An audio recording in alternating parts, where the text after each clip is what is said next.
রবের সন্তুষ্টির জন্যই রবের তাওহীদ করে থাকি আলহামদুলিল্লাহ।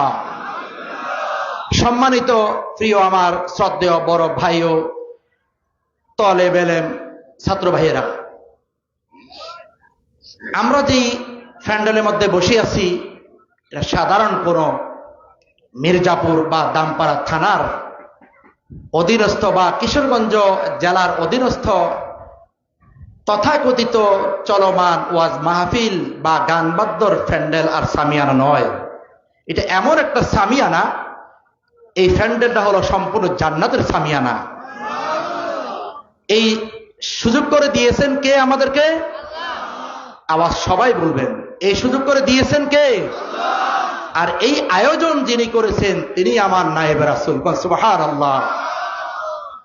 যিনি আমাদেরকে এই রাস্তা দেখাইছেন, যিনি আমাদেরকে এই প্যান্ডেলের মধ্যে আসার জন্য আহ্বান করেছেন, আর তিনার ডাকে সাড়া দিয়ে আমরা যারা আসতে পারছি তারাই কামিয়াব, সুবহানাল্লাহ।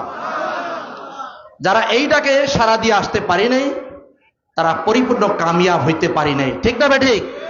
ওই পিছনে ওনারা কিছুই বলে না। আপনারা কি আমার কথা শুনতে পারেন?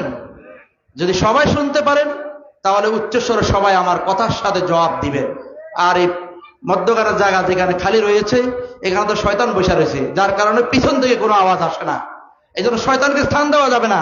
যারা দূর দূরান্ত বাহিরে দাঁড়িয়ে আছেন মেহেরবানি করে সামনে এসে বসেন, আর পিছনের ভাইয়েরা একটু সামনে আসলেই ভালো হয়। মজবানা সুন্দর হবে, আল্লাহ তাআলার কাছে রহমত নাজিল হবে। আপনারা চলে আসেন। নায়েবে রাসূল আমাদের জন্য দোয়া করতেছেন, সুবহানাল্লাহ। তিনি দোয়া করতেছেন আমাদের ঠিকানা হবে জান্নাত। জান্নাত কে কে যাইতে চান একটু হাত তোলেন।